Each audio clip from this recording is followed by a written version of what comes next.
Good morning. Welcome to the moment of reflection for this morning. Edith Piaf sings from her heart when she sings Non, je ne regrette rien, um, which translates to I don't regret anything. But do we really not regret anything? I can think of all the ready made responses for this. Um, no, I don't regret anything because it has made me who I am. I wouldn't change a thing about my life. Um, but I often ask myself if we are really satisfied with who we are and of all the things that we have done. And I ask this today because a lot of us are ready to give that ready made response when we are asked about things that we regret. But inside of us, there are conflicting voices that about our past and our present regarding precisely the decisions that we have made. And if you're experiencing dissatisfaction in your life because of your present, because of your past, and if you're going back, retracing your steps into what you did wrong or what you have done differently, you are not being true to the I wouldn't change a thing or the I have no regret slogans. So, how do you truly accept your past, your present, and embrace it as a part of yourself that you wouldn't change then? How would you do that then? How can you do that?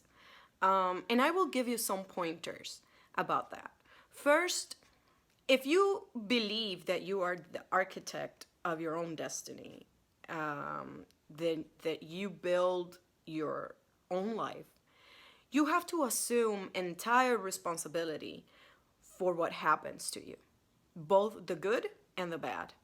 So you have to stop blaming other people for what happens to you. And I know this is very strong and blunt, and that there are, of course, many situations that you cannot prevent, but mostly you are in the position of receiving what you have worked for in every aspect of your life, in your relationships, in your business, in your own body, in your mind. And this is a complex topic that we can explore further in more reflections, and also individually if you're willing to, if you want to have a session with me.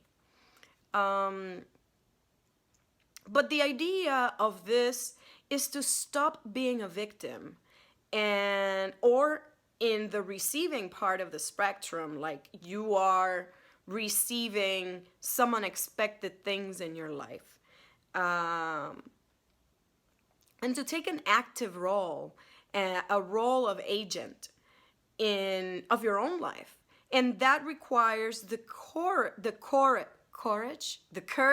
courage to of doing and assuming the responsibility for the result of everything that happens to you. Second, by exploring your dissatisfaction and looking at every decision that you made with compassion for yourself, which is something that it is that is difficult to do when we hold ourselves to high standards of behavior. And when you look at yourself and look at the way that you acted at a given moment, and you explore the circumstances that made you choose an option or do one thing instead of another, more often than not, you discover that you made that decision and that you made the best decision that you thought you had available for you at that given moment. That you had a frame of thinking that made you lean in or lean away from your choices. And when you think in that way, you are, when you think that way, and when you go back and you understand yourself at that moment in time, you realize that at that moment, you probably didn't know better. And you didn't have all the information that you have now, that you didn't that you made the choice that seemed better for you in the context that you were in. And if you're able to do this, you are able to exercise compassion and to understand yourself as a human. And I mean, if you're able to do this with yourself, you're also able to do it with other people. And that is freeing for you, and that is also freeing for other people. And you, in that way, you free yourself, and you liberate others from maybe grudges that you're holding against them. Same grudges that you hold against yourself. And when you're able to do that, you are able to understand yourself and see yourself as being a human being, which is what we all are, human beings. This will lead me naturally, and will lead you naturally to the third pointer that I have for you. And it is forgive yourself. Forgive yourself for the things that you didn't see before. Forgive yourself for just being able to see that now.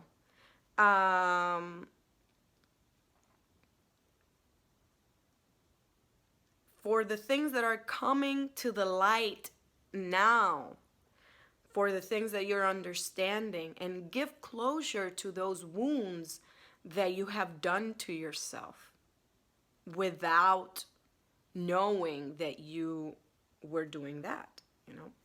And now, and my fourth pointer is that now that you have forgiven yourself, look at those things that you have lived which you have regretted and that you regret, and tell yourself all the positive things that you have learned.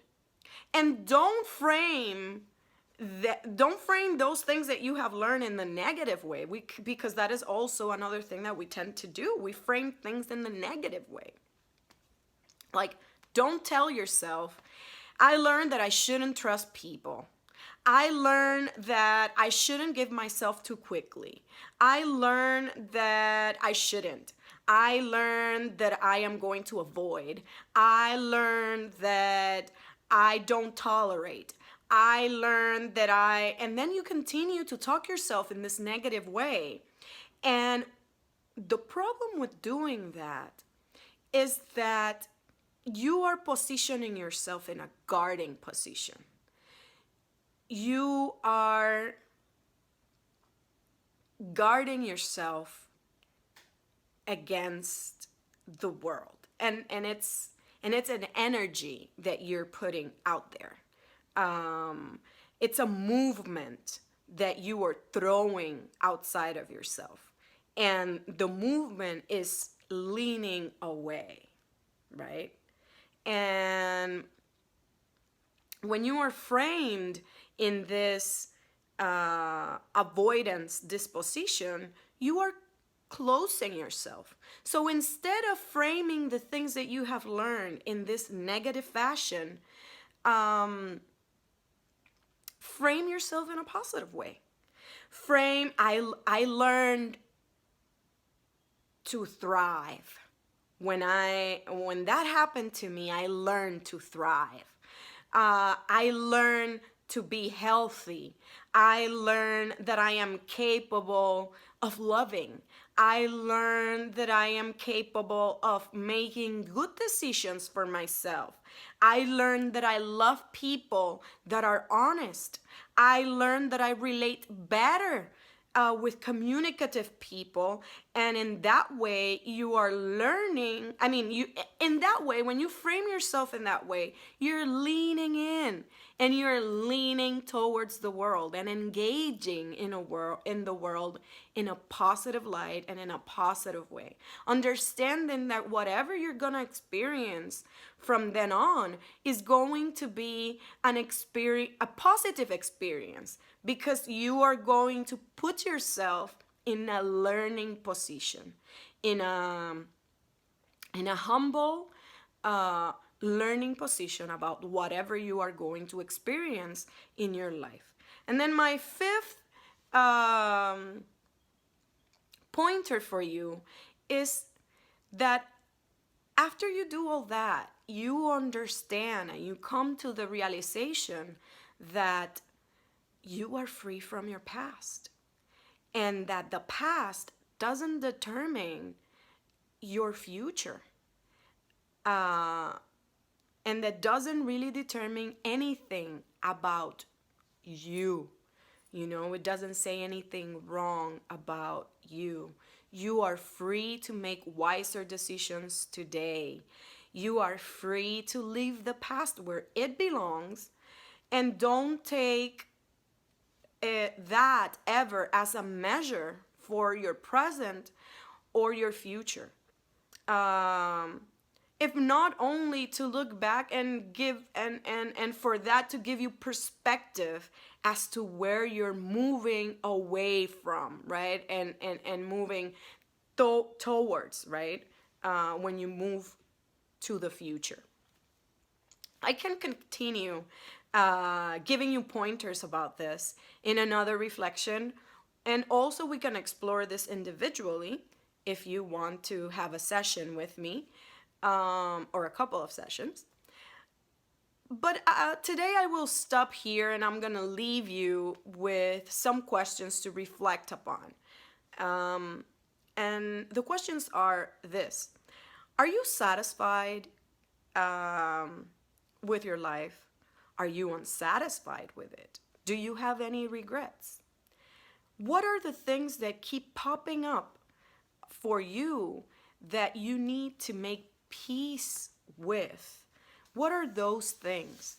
Are you able today to learn or to frame your past experience and decisions in a way that reflects compassion towards you?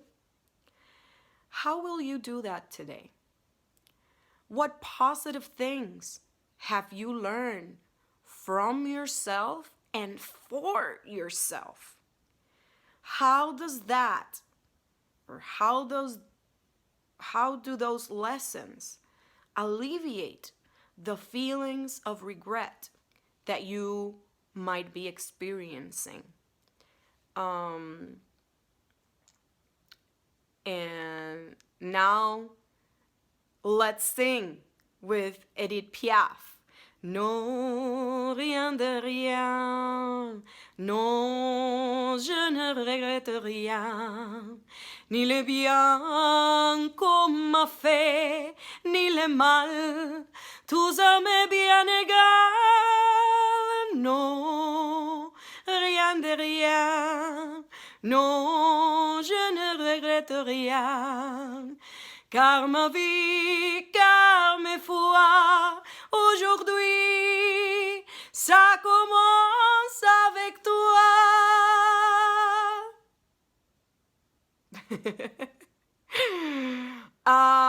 That is all for today. Remember that you are worthy. Do, evolve, and live being. See you tomorrow. Bye-bye.